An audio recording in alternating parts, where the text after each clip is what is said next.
നമ്മുടെ ഇന്ത്യയിലെ തെലങ്കാന സ്റ്റേറ്റിൽ നാൽഗൊണ്ട എന്ന ഒരു ഡിസ്ട്രിക്ട്, അവിടെ മുത്തിരട്ടിക്കൊണ്ട എന്ന ഒരു ചെറിയ മനോഹരമായ സ്ഥലം.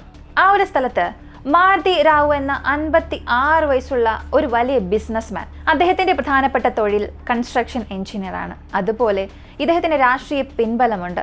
ഒരുപാട് വ്യവസായ സ്ഥലങ്ങളും വീടുകളും ഒരുപാട് സ്വത്തുക്കളുള്ള ഒരു വ്യക്തി. ഏകദേശം ഇദ്ദേഹത്തിനുള്ള സ്വത്തിന്റെ മതിപ്പ് 200 കോടിയാണ്. ഇവർക്ക് ഗിരിജ റാണി എന്ന 50 വയസ്സുള്ള ഭാര്യ. ഇവർക്ക് അമൃത എന്ന ഒരേയൊരു മകൾ മാത്രമേ ഉള്ളൂ. ഒരേ ഒരു മകൾ. ഇത്രയും വലിയ സമ്പന്നൻ. അതുകൊണ്ട് അമൃതയെ വളരെ വാത്സല്യത്തോടു കൂടി വളർത്തി. അവളും കോളേജ് പഠിത്തം അവസാനിപ്പിച്ചിട്ട് സ്വന്തം ഗ്രാമത്തിലേക്ക് വരുന്നു. വീട്ടുകാർ അവൾക്ക് നല്ലൊരു ആലോചന തിരഞ്ഞുകൊണ്ടിരിക്കുകയാണ്. ഈ സമയത്ത് ജനുവരി മാസം 13-ാം തീയതി 2018 വർഷം ഒരു ദിവസം മാരുതി റാവു എന്ന വ്യക്തി ബിസിനസ് ആവശ്യങ്ങൾക്ക് വേണ്ടി അദ്ദേഹം തന്റെ ഭാര്യയോടും മകളോടും യാത്ര പറഞ്ഞ് ഹൈദരാബാദിലേക്ക് പോകുന്നു. അദ്ദേഹം പോയതിനു ശേഷം ഭാര്യ ബെഡ്റൂമിൽ കിടന്നുറങ്ങുന്നു. മകൾ മറ്റൊരു ബെഡ്റൂമിൽ കിടക്കുന്നു. ഈ അമൃതയ്ക്ക് പ്രണയ് എന്ന ഒരു കാമുകനുണ്ട്. അച്ഛൻ ഇപ്പോൾ നാട്ടിലില്ല എന്ന് മനസ്സിലാക്കിയ അമൃത പ്രണയെ വരാൻ ആവശ്യപ്പെടുന്നു. പ്രണയ് കാറെടുത്ത് അവരുടെ വീടിന് മുൻപിൽ വന്ന് നിന്നു. രാത്രി ഒരു 2 മണിയോടുകൂടി എല്ലാവരും ഉറങ്ങുന്ന സമയത്ത് ആരോടും പറയാതെ അമൃത തന്റെ ഡ്രസ്സെല്ലാം പാക്ക് ചെയ്ത് തന്റെ കാമുകന്റെ കൂടെ കാറിൽ കയറി പോകുന്നു.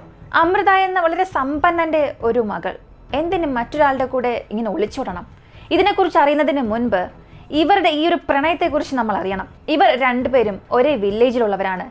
ചെറിയ പ്രായത്ത് സ്കൂളിൽ പഠിക്കുമ്പോൾ മുതൽ സുഹൃത്തുക്കളായിരുന്നു. സ്കൂൾ പഠിത്തം അവസാനിപ്പിച്ചിട്ട് അമൃത കോളേജ് പഠനത്തിനായി ഹൈദരാബാദിലേക്ക് പോകുന്നു. പ്രണയും സ്കൂൾ പഠിത്തം അവസാനിപ്പിച്ചിട്ട് ഉയർന്ന പഠനത്തിന് വേണ്ടി ഹൈദരാബാദിലേക്ക് പോയി. അതൊരു ചെറിയ വില്ലേജ് ആയതുകൊണ്ട് സ്കൂളിൽ പഠിക്കുമ്പോൾ ഇവർ നല്ല സുഹൃത്തുക്കളാണെങ്കിൽ പോലും ഒരാണും പെണ്ണും പരസ്പരം സംസാരിക്കുമ്പോൾ ആ വില്ലേജിലെ ആളുകൾക്ക് അത് വളരെ വ്യത്യസ്തമായി തോന്നും. പക്ഷെ ഹൈദരാബാദ് അങ്ങനെ ആയിരുന്നില്ല. അതൊരു വലിയ സിറ്റി ആയതുകൊണ്ട് ഇവർ കോളേജിൽ പഠിക്കുമ്പോൾ തന്നെ ഇവരുടെ ഫ്രണ്ട്ഷിപ്പ് വളരാൻ തുടങ്ങി. അങ്ങനെ ഒരു ഘട്ടത്തിൽ അത് പ്രണയമായി മാറി. ചില പ്രണയബന്ധങ്ങളിലുള്ള ഒരു പ്രശ്നം ഇവർക്കും ഉണ്ടായിരുന്നു. അമൃത പ്രണയ് രണ്ടുപേരും 2 മതമായിരുന്നു.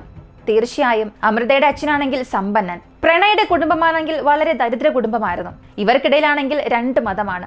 ഒരിക്കലും അമൃതയുടെ അച്ഛൻ സമ്മതിക്കില്ല എന്ന് ഇവർക്ക് നന്നായി അറിയാം. എങ്കിലും പ്രണയെ അവൾക്ക് ഒരുപാട് ഇഷ്ടമായിരുന്നു. രണ്ടുപേരും പ്രണയിക്കാൻ തുടങ്ങി. ഒരു ദിവസം ഇവരുടെ പ്രണയത്തെക്കുറിച്ച് അച്ഛൻ മനസ്സിലാക്കി. ഉടൻ തന്നെ തന്റെ മകളെ ഫോൺ വിളിച്ചു. നിന്റെ പഠനമൊക്കെ മതി, പെട്ടെന്ന് തന്നെ നാട്ടിലേക്ക് വരാൻ ആവശ്യപ്പെട്ടു. അവളും അച്ഛന്റെ വാക്ക് ഒഴിവാക്കാനാകാതെ ഹൈദരാബാദിൽ നിന്നും സ്വന്തം നാട്ടിലേക്ക് വന്നു. പിന്നീട് മാരുതി റാവു മകൾക്ക് നല്ലൊരു വരനെ അന്വേഷിക്കാൻ തുടങ്ങി. തന്റെ അതേ ജാതിയും മതമുള്ള, തന്റെ അതേ ഈ സ്റ്റേറ്റസിന് ഈക്വലായ ഒരു വ്യക്തിയെ അയാൾ അന്വേഷിക്കുകയായിരുന്നു. അച്ഛൻ മറ്റൊരു വ്യക്തിക്ക് തന്റെ വിവാഹം കഴിപ്പിച്ചയക്കും എന്ന് അമൃതയ്ക്ക് മനസ്സിലായി. അതുകൊണ്ട് എങ്ങനെയെങ്കിലും പ്രണയെ വിവാഹം കഴിക്കണമെന്ന് അമൃത തീരുമാനിച്ചു. പ്രണയോട് സംസാരിച്ചു. എന്ത് ചെയ്യാം എന്ന് പദ്ധതി കിട്ടും. അമൃത പറഞ്ഞത്, നീ ഇല്ലെങ്കിൽ ഞാൻ ജീവിച്ചിരിക്കില്ല. എന്നെ മറ്റാർക്കെങ്കിലും വിവാഹം കഴിപ്പിച്ചു കൊടുത്താൽ ഞാൻ തീർച്ചയായും ആത്മഹത്യ ചെയ്യും എന്ന് പറഞ്ഞു. ഇത് കേട്ട പ്രണയ്, നീ വിഷമിക്കണ്ട, ഞാൻ വരാം, നമുക്ക് ഒളിച്ചോടിപ്പോയി വിവാഹം കഴിക്കാം എന്ന് പറഞ്ഞു. അങ്ങനെ അച്ഛൻ നാട്ടിലില്ലാത്ത സമയത്ത് കാമുകനെ വരാൻ പറഞ്ഞു. രണ്ടുപേരും കാറിൽ ഹൈദരാബാദിലേക്ക് പോയി. അതേ ഹൈദരാബാദിലേക്കാണ് അച്ഛനും പോയിട്ടുള്ളത്. അവിടെ പോയ ഉടനെ ഒരു ക്ഷേത്രത്തിലേക്ക് പോയി വിവാഹം കഴിച്ചു. പിന്നീട് നിയമമനുസരിച്ചു തങ്ങളുടെ വിവാഹം രജിസ്റ്റർ ചെയ്തു. ഹൈദരാബാദിലേക്ക് ബിസിനസ് ആവശ്യത്തിനായി പോയ മാരുതി റാവു തിരികെ നാട്ടിലേക്ക് വരുന്നു. അപ്പോഴാണ് മനസ്സിലായത് മകൾ വീട്ടിലില്ല എന്ന്. ഉടനെ പോലീസ് സ്റ്റേഷനിൽ ഒരു കംപ്ലൈന്റ് കൊടുത്തു, മകൾ കാണാനില്ല എന്ന്. മാത്രമല്ല തന്റെ മകളെ വിളിച്ചു കൊണ്ടുപോയത് പ്രണയാണെന്നും പറഞ്ഞു. അവൻ തന്നെയാണ് എൻ്റെ മകളെ കൊണ്ടുപോയത്, എങ്ങനെയെങ്കിലും അവന്റെ കയ്യിൽ നിന്നും എൻ്റെ മകളെ രക്ഷിക്കണം എന്ന് പറഞ്ഞു. പോലീസ് അമൃത പ്രണയ് രണ്ടുപേരെയും തിരയാൻ തുടങ്ങി. 2 ആഴ്ച കഴിഞ്ഞ് അവസാനം അവരെ ഹൈദരാബാദിൽ വെച്ച് കണ്ടെത്തി. സ്വന്തം നാട്ടിലേക്ക് കൊണ്ടുവന്നു. എന്നാൽ ഇതിനകം തന്നെ അവരുടെ വിവാഹം കഴിയുകയും രജിസ്ട്രേഷനും ഒക്കെ കഴിഞ്ഞിരുന്നു. പോലീസ് സ്റ്റേഷനിൽ വെച്ച് അമൃത പറഞ്ഞത്, സാർ, എൻ്റെ സ്വന്തം ആഗ്രഹപ്രകാരമാണ് ഞാൻ പോയത്. ഞാൻ അവനെ പ്രണയിച്ചു. ഞങ്ങൾ നിയമമനുസരിച്ച് വിവാഹം കഴിച്ചു, രജിസ്റ്ററും ചെയ്തു. എൻ്റെ ജീവൻ തിരഞ്ഞെടുക്കാനുള്ള അവകാശം എനിക്കുണ്ട്. ഇതിപ്പോ എൻ്റെ ഭർത്താവാണ്. ഞാൻ അദ്ദേഹത്തിന്റെ കൂടെ മാത്രമേ ജീവിക്കൂ എന്നും അമൃത പറഞ്ഞു. പോലീസിന് ഇപ്പോൾ മറ്റൊന്നും ചെയ്യാൻ സാധിക്കില്ലല്ലോ. മാരുതി റാവുവിനോട് പോലീസ് പറഞ്ഞത്, നിയമമനുസരിച്ച് ഞങ്ങൾക്കിപ്പോൾ ഒന്നും ചെയ്യാൻ സാധിക്കില്ല. മകൾക്ക് 18 വയസ്സിൽ കൂടുതലായി. ഇഷ്ടപ്പെട്ട ഒരാളെ വിവാഹം കഴിച്ചു. ഇതിനുശേഷവും ഞങ്ങളെ കൊണ്ടൊന്നും ചെയ്യാൻ കഴിയില്ല. നിങ്ങൾ വേണമെങ്കിൽ പരസ്പരം സംസാരിച്ച് ഒരു തീരുമാനത്തിൽ എത്തുക. നിയമമനുസരിച്ച് ഞങ്ങളെ കൊണ്ട് നിങ്ങളുടെ മകളുടെ പേരിലോ അവന്റെ പേരിലോ ഏതൊരു കേസും എടുക്കാൻ പറ്റില്ല എന്നും പറഞ്ഞു. അടുത്ത് അമൃതയും പ്രണയും പ്രണയുടെ വീട്ടിലേക്ക് തന്നെ പോയി. എന്നാൽ പ്രണയുടെ അച്ഛനും അമ്മയ്ക്കും ഈ ഒരു വിവാഹത്തിൽ താല്പര്യം ഇല്ല. എങ്കിലും മകൻ വിവാഹം കഴിച്ചു. ഒരു പെൺകുട്ടിയെ വിളിച്ചുകൊണ്ട് വന്നല്ലോ, എന്ത് ചെയ്യാൻ കഴിയുമെന്ന് ചിന്തിച്ച് അവരെ വീട്ടിലേക്കും കയറ്റി. പക്ഷെ അമൃതയുടെ അച്ഛൻ സമ്പന്നനാണ്, രാഷ്ട്രീയ പിൻബലമുണ്ട്, എന്ത് വേണമെങ്കിലും അയാൾ ചെയ്യാം, അതാ കുടുംബത്തിന് അറിയാം. അതുകൊണ്ട് പ്രണയുടെ വീട്ടുകാർ പറഞ്ഞത്, നീ ഒരു കാര്യം ചെയ്യ്, ഇപ്പൊ സാഹചര്യം ശരിയല്ല, അതുകൊണ്ട് കുറച്ചു ദിവസം നീ നിന്റെ വീട്ടിൽ പോയിരിക്കുക. പിന്നീട് രണ്ട് കുടുംബവും തമ്മിൽ സംസാരിച്ചെല്ലാം ശരിയാക്കിയതിനു ശേഷം നീ ഇങ്ങോട്ടേക്ക് തിരികെ വന്നാൽ മതിയെന്ന് അമൃതയോട് പറഞ്ഞു. പക്ഷേ അമൃത അത് നിരസിച്ചു. ഇദ്ദേഹം എൻ്റെ ഭർത്താവാണ്, എൻ്റെ ഭർത്താവിൻ്റെ വീട്ടിൽ മാത്രമേ ഞാൻ താമസിക്കൂ, ഇദ്ദേഹത്തെ എനിക്ക് ലഭിച്ചില്ലെങ്കിൽ ഞാൻ ആത്മഹത്യ ചെയ്യുമെന്ന് ഭീഷണിപ്പെടുത്താൻ തുടങ്ങി. പ്രണയുടെ അച്ഛനും അമ്മയും മറ്റു മാർഗമില്ലാതെ അമൃതയെ ആ വീട്ടിൽ തന്നെ ഇരിക്കാൻ ആവശ്യപ്പെട്ടു. ചില ദിവസങ്ങൾ ഇങ്ങനെ പോകുന്നു. ഒരു ദിവസം അമൃത ഗർഭിണിയായി. അപ്പോഴാണ് പ്രണയുടെ അച്ഛനും അമ്മയ്ക്കും ഒരല്പം സന്തോഷമായത്.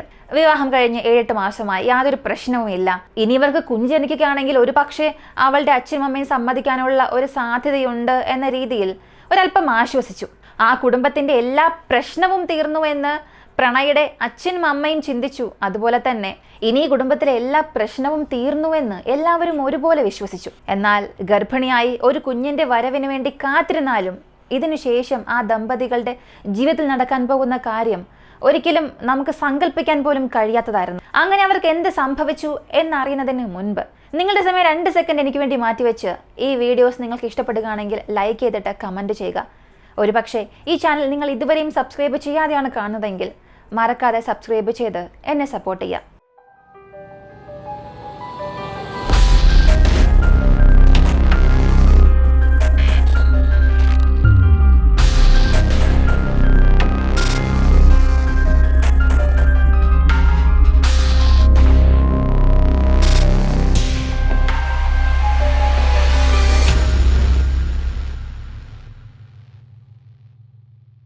ഇങ്ങനെ ചില മാസങ്ങൾ പോകുന്നു. അമൃത ഗർഭിണി ആയതുകൊണ്ട് ഇടയ്ക്കിടയ്ക്ക് ആശുപത്രിയിലേക്ക് പരിശോധനയ്ക്ക് പോകേണ്ടി വന്നു. അങ്ങനെ സെപ്റ്റംബർ മാസം 14-ാം തീയതി 2018 വർഷം എപ്പോഴത്തെയും പോലെ ആശുപത്രിയിൽ ഭർത്താവിന്റെ കൂടെയും പ്രണയുടെ അമ്മയുടെ കൂടെയും പോകുന്നു.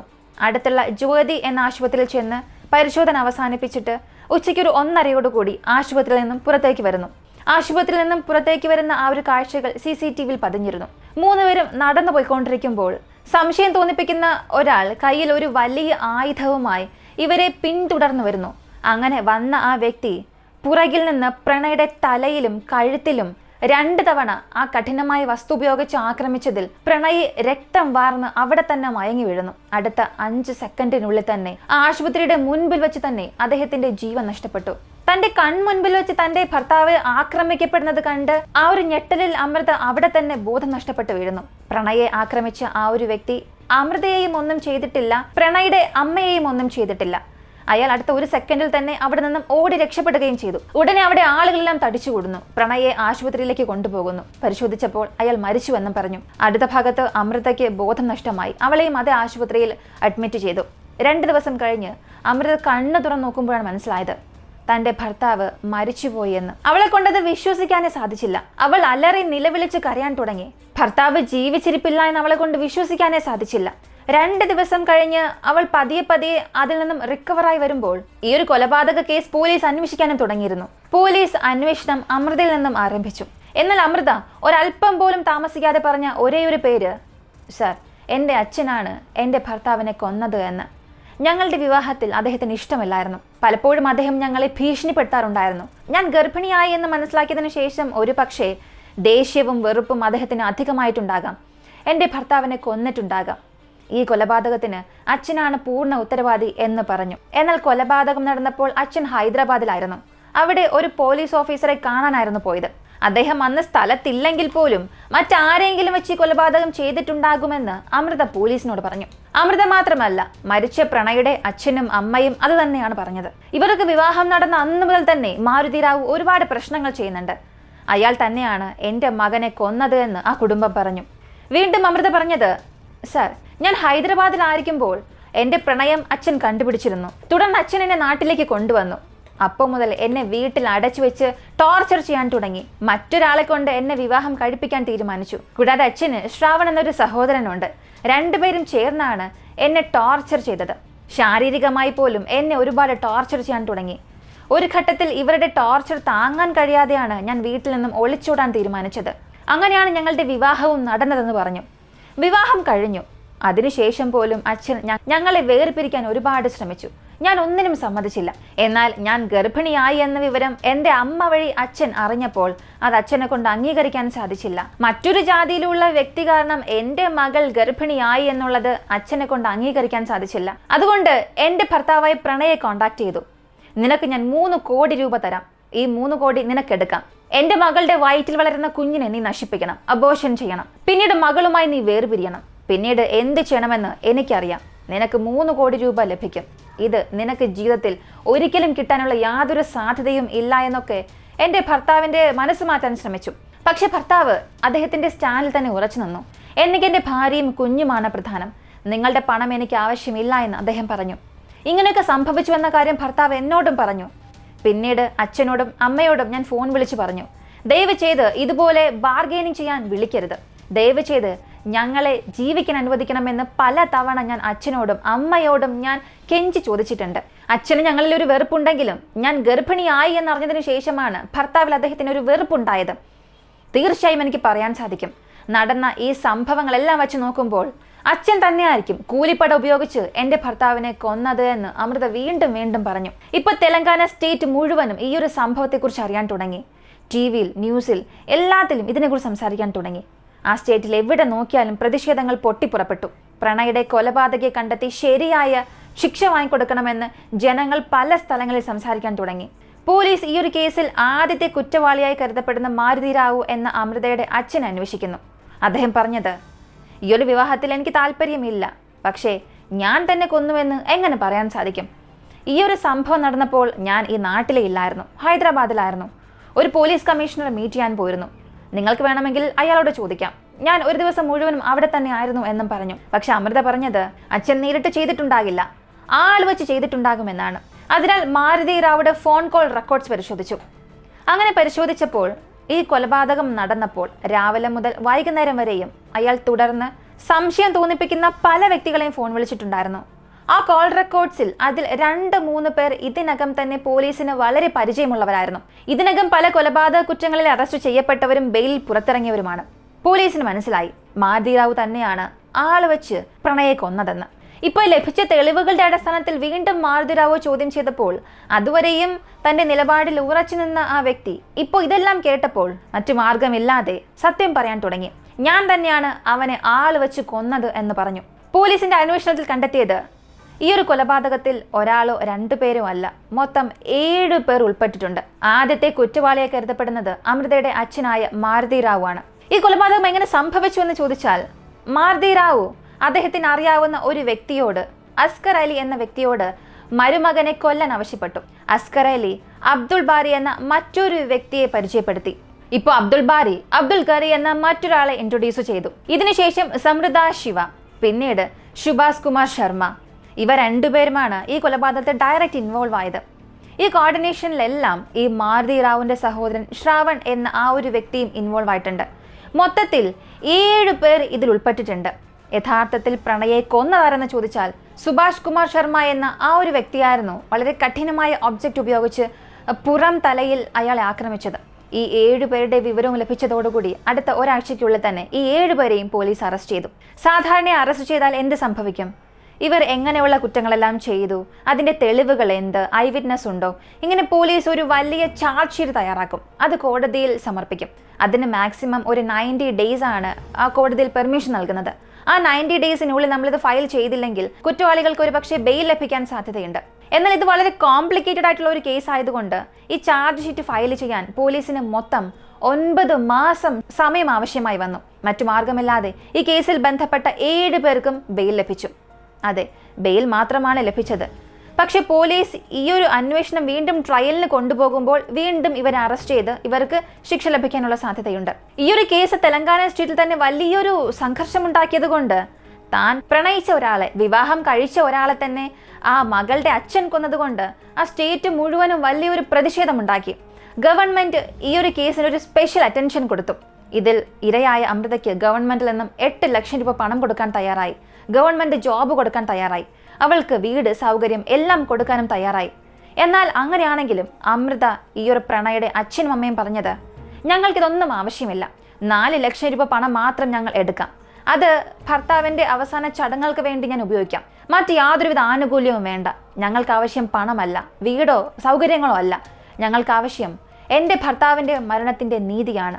ഇതിൽ ബന്ധപ്പെട്ട് ഓരോരുത്തർക്കും കഠിനമായ ശിക്ഷ ലഭിക്കണം. അതുമാത്രം ഞങ്ങൾക്ക് മതി എന്നാണ് എല്ലാവരും പറഞ്ഞത്. ഇങ്ങനെയൊരു കേസിൻ്റെ അന്വേഷണം കോടതിയിൽ സംഭവിച്ചു കൊണ്ടിരിക്കുമ്പോൾ ഈ ഒരു കേസിൽ ഒരു വലിയ ട്വിസ്റ്റ് സംഭവിക്കുന്നു. മാർച്ച് 7, 2020 മാരുതി റാവു, അതായത് ഈ ഒരു കേസിലെ ആദ്യത്തെ കുറ്റവാളിയായ ആ വ്യക്തി ബെയിലിൽ വന്നു. അയാളുടെ ബിസിനസ് ജോലിയെല്ലാം നോക്കിക്കൊണ്ടിരിക്കുന്നു. ഒരു ദിവസം ഹൈദരാബാദിലേക്ക് ഒരു ബിസിനസ് മീറ്റിങ്ങിനായി പോയി. കാറിൽ പോകുന്നു. ഡ്രൈവർ വണ്ടി ഓടിക്കുകയാണ്. ഇദ്ദേഹം ഒരു ഹോട്ടലിൽ താമസിക്കുന്നു. ഡ്രൈവർ കാറിൽ തന്നെ കിടന്നുറങ്ങുന്നു. ഡ്രൈവറിനോട് പറഞ്ഞത്, അടുത്ത ദിവസം രാവിലെ 8:30 നമുക്കൊരു മീറ്റിംഗ് ഉണ്ട്, എന്നെ രാവിലെ വന്ന് നീ വിളിച്ചാൽ മതി എന്ന് ഡ്രൈവറോട് പറഞ്ഞു. മാർച്ച് മാസം 8 രാവിലെ ഒരു 8:30 ഡ്രൈവർ ആ ഹോട്ടൽ മുറി വാതിൽ തട്ടുന്നു. അകത്ത് മാരുതി റാവുവിൽ നിന്നും യാതൊരു മറുപടിയും ഇല്ല. ഒരുപാട് സമയം വാതിൽ മുട്ടി, മറുപടിയില്ല. ഫോൺ ചെയ്ത് നോക്കുന്നു, അപ്പോഴും റെസ്പോൺസ് ഇല്ല. ഉടനെ മാരുതി റാവുവിൻ്റെ ഭാര്യയ്ക്ക് ഡ്രൈവർ ഫോൺ ചെയ്ത് പറയുന്നു. ഭാര്യയും ഭർത്താവിന് ഫോൺ ചെയ്ത് നോക്കി, യാതൊരു റെസ്പോൺസും ഇല്ല. ഇപ്പോൾ ഹോട്ടലിലെ ജീവനക്കാരെല്ലാം വന്ന് എന്ത് പറ്റിയെന്ന് ചോദിച്ചു. സർ, കതക് തട്ടുന്നു, തുറക്കുന്നില്ല എന്ന് പറഞ്ഞു. ഹോട്ടൽ മാനേജ്മെന്റ് അവരുടെ പക്കലുള്ള സ്പെയർ കീ ഉപയോഗിച്ച് ആ വാതിൽ തുറന്ന് അകത്തേക്ക് പോയി. വലിയൊരു ഞെട്ടലായിരുന്നു അവർക്ക് കാത്തിരുന്നത്. ഹോട്ടൽ മുറിയിൽ ആ ബെഡിൽ ആ മാരുതി റാവുയുടെ ഡെഡ് ബോഡി അവർ കണ്ടെത്തുന്നു. ഉടനെ ഇതിനെക്കുറിച്ച് പോലീസ്, പാരാമെഡിക് ടീം എല്ലാവരെയും അറിയിച്ചു. ഡെഡ് ബോഡി ആശുപത്രിയിലേക്ക് ഓട്ടോപ്സിക്ക് അയക്കുന്നു. ഡോക്ടർ പറഞ്ഞത് ഇദ്ദേഹം വിഷം കഴിച്ച് ആത്മഹത്യ ചെയ്തു എന്നാണ്. മാർച്ച് മാസം 7 രാത്രി തന്നെ ഇദ്ദേഹം വിഷം കഴിച്ചു. 7 രാത്രി ഇദ്ദേഹം മരിച്ചു. എന്തിനു വേണ്ടി ഇദ്ദേഹം ആത്മഹത്യ ചെയ്യണം? ഇതാണ് പോലീസിനടുത്ത് അറിയേണ്ടത്. ഇതിനകം ഇയാളുടെ ഒരു കേസ് കോടതിയിൽ നടക്കുകയാണ്. മകൾ ഈ കേസ് വാപ്പസ് വാങ്ങില്ല എന്നും പറഞ്ഞു. ഇദ്ദേഹത്തിന് അഗെയിൻസ്റ്റായി ഒരുപാട് തെളിവുകളുമുണ്ട്. ഒരു പക്ഷേ കുറ്റവാളി എന്ന് തെളിയിക്കപ്പെട്ടാൽ ജീവിതകാലം മുഴുവനും ജയിലിലായിരിക്കേണ്ട സാഹചര്യം വരും. അത് അദ്ദേഹത്തിന് നന്നായി അറിയാവുന്നത് കൊണ്ടാണ് നിയമത്തെ ഫേസ് ചെയ്യാൻ സാധിക്കാതെ അദ്ദേഹം ആത്മഹത്യ ചെയ്തത് എന്ന രീതിയിലാണ് എല്ലാവരും ചിന്തിച്ചത്. എന്തിന്? അദ്ദേഹം ബെയിലിലായിരിക്കുമ്പോൾ പലതവണ തൻ്റെ മകളെ ഭീഷണിപ്പെടുത്തി നോക്കി, യാചിച്ചു നോക്കി എങ്ങനെയും ഈ ഒരു കേസിനെ വാപ്പസ് വാങ്ങാൻ. പക്ഷേ മകൾ പറ്റില്ല എന്ന് തന്നെ പറഞ്ഞു. ശരി, അദ്ദേഹം ഒരു കുറ്റവാളിയാണ്, ബെയിലിൽ വന്നു, ഒരു ഗിൽറ്റി ഫീലിൽ ആത്മഹത്യ ചെയ്തു എന്നൊക്കെ പറഞ്ഞാലും അമൃത പറഞ്ഞത്, ഷർ, എൻ്റെ അച്ഛൻ ആത്മഹത്യ ചെയ്യാൻ സാധ്യതയില്ല, ഇത് കൊലപാതകമായിരിക്കാൻ സാധ്യതയുണ്ട്. അവൾ പറഞ്ഞതിൻ്റെ കാരണം അച്ഛൻ, സഹോദരൻ ശ്രാവൺ എന്ന വ്യക്തിക്കും സ്വത്തിൻ്റെ ചില പ്രശ്നങ്ങളുണ്ടായിരുന്നു. ഇപ്പോൾ ഈ ഒരു കേസിനെ കാരണമായി കാണിച്ച് അച്ഛനെ കൊല്ലുകയും അതൊരു ആത്മഹത്യയാക്കി മാറ്റുകയും ചെയ്താൽ എല്ലാ സ്വത്തും അച്ഛൻ്റെ സഹോദരനിലേക്ക് തന്നെ പോകും. അതുകൊണ്ട് ഈ കേസ് നന്നായി അന്വേഷിക്കണമെന്ന് ആവശ്യപ്പെട്ടു. ഇനി ഇതൊരു കൊലപാതകമായിരിക്കും എന്ന രീതിയിൽ പോലീസ് അന്വേഷിച്ചാൽ പോലും അതിനായിട്ടുള്ള ഏതൊരു തെളിവുകളും പോലീസിന് ലഭിച്ചില്ല. അവസാനം പോലീസ് ഇതൊരു ആത്മഹത്യയാണെന്നും പറഞ്ഞ് ആ ഒരു കേസ് ക്ലോസ് ചെയ്തു. ഇപ്പോൾ പ്രണയുടെ കൊലപാതക കേസിൽ മൊത്തം 7 കുറ്റവാളികൾ, അതിൽ ഒരാൾ ആത്മഹത്യ ചെയ്തു. ബാക്കിയുള്ള 6 പേർ, അവരുടെ ഈ ഒരു വിചാരണ കോടതിയിൽ നടക്കുന്നു. 6 പേരും കുറ്റവാളി എന്ന് സ്ഥിരീകരിക്കുന്നു. ഈ 6 പേരിൽ പ്രണയെ പുറകിൽ നിന്ന് അറ്റാക്ക് ചെയ്ത ആ ഒരു വ്യക്തിക്ക് വധശിക്ഷ വിധിച്ചു. ബാക്കിയുള്ള 5 പേർക്കും പരോളിൽ പുറത്തിറങ്ങാൻ കഴിയാത്ത വിധത്തിൽ ജീവപര്യന്തം ശിക്ഷ ലഭിച്ചു. ഈ ഒരു കേസിൽ വളരെ വ്യത്യസ്തമായ കാര്യം, മാരുതി റാവു എന്ന വ്യക്തി, ആദ്യത്തെ കുറ്റവാളി, ആത്മഹത്യ ചെയ്യുന്നതിന് മുൻപ് ഒരു ലെറ്റർ എഴുതിയിരുന്നു. ആ ലെറ്ററിൽ തൻ്റെ മകൾ അമൃതയോട് അയാൾ മാപ്പ് ചോദിച്ചിരുന്നു. നിന്റെ ജീവിതം ഞാൻ നശിപ്പിച്ചു, അതിനോട് നീ എന്നോട് ക്ഷമിക്കണം. ഇതിനുള്ള ശിക്ഷ ഞാൻ തന്നെ എനിക്ക് നൽകുന്നു. എൻ്റെ മരണശേഷം നീയും കുഞ്ഞും അമ്മയോടൊപ്പം വന്ന് താമസിച്ചാൽ മതിയെന്ന് ഒരു റിക്വസ്റ്റോടു കൂടി ആ ലെറ്റർ എഴുതി. എന്നാൽ അച്ഛൻ ആത്മഹത്യ ചെയ്തെങ്കിലും അമൃത അവസാനം വരെയും തൻ്റെ ഭർത്താവിനെ കൊന്ന കുറ്റത്തിന് വേണ്ടി മാരുതി റാവു ക്ഷമിക്കാനേ തയ്യാറായില്ല. എന്തിന്? ഈ ഒരു കൊലപാതകം സംഭവിച്ച് പല വർഷങ്ങൾ കഴിഞ്ഞിട്ട് കൂടിയും അമൃത ഇന്നുവരെയും അവളുടെ ഭർത്താവിൻ്റെ വീട്ടിലാണുള്ളത്. കൊലപാതകം സംഭവിച്ച് ഒരു 6-7 മാസം കഴിഞ്ഞ് അമൃതയ്ക്ക് ഒരു ആൺകുഞ്ഞ് ജനിച്ചു. ആ കുഞ്ഞിന് ഒരു 6-7 വയസ്സായിട്ടുണ്ടാകും. ഇപ്പോൾ അമൃത ഇപ്പോഴും കുഞ്ഞുമായി ഭർത്താവിൻ്റെ വീട്ടിലാണുള്ളത്. ഈ ഒരു കേസിൽ എനിക്ക് തോന്നുന്നത്, എത്ര തന്നെ ബന്ധപ്പെട്ട കുറ്റവാളികൾക്ക് ശിക്ഷ ലഭിച്ച് മരിച്ച പ്രണയിക്ക് നീതി ലഭിച്ചാലും ഈ ഹോണർ കില്ലിംഗ് എന്നത് പൂർണ്ണമായും മറഞ്ഞു പോയിട്ടില്ല. ഒരു സ്റ്റേജിൽ നോക്കിയാൽ ഗ്രാമങ്ങളിൽ, നഗരത്തിൽ, എല്ലാ ഭാഗങ്ങളിലും ഉണ്ടായിരുന്നു. ഇപ്പോൾ പതിയെ കൾച്ചർ മാറാൻ തുടങ്ങി. ഇപ്പോൾ പല ജാതിയിലും മതത്തിലുമൊക്കെ വിവാഹം കഴിക്കുന്നുണ്ട്. ഹോണർ കില്ലിംഗ് സിറ്റിയിൽ പതിയെ കുറഞ്ഞാൽ പോലും ഗ്രാമങ്ങളിൽ, സിറ്റിയിൽ ചില സ്ഥലങ്ങളിലും നടക്കുന്നുണ്ട്. അതും ചില കുടുംബങ്ങളെ ബന്ധപ്പെട്ടാണ് ഇതിരിക്കുന്നത്. സമൂഹത്തിനും മതത്തിനും എങ്ങനെ പ്രാധാന്യം കൊടുക്കുന്നു എന്നുള്ളതിനെ അടിസ്ഥാനമാക്കിയാണ് ഇങ്ങനെയുള്ള സംഭവങ്ങൾ നടക്കുക. നോർത്ത് ഇന്ത്യയിലും ചില ഗ്രാമങ്ങളിലും ഇപ്പോഴും ഇങ്ങനെയുള്ള ഹോണർ കില്ലിംഗ് ഒരുപാട് സംഭവിക്കുന്നുണ്ട്. ഇവിടെ മാരുതി റാവു തൻ്റെ ജാതിയിലും മതത്തിലും ആ സമൂഹത്തിലുള്ള അയാളുടെ ആ ഒരു പേരിലും അത്രത്തോളം ഒബ്സസ്ഡ് ആയിരുന്നു.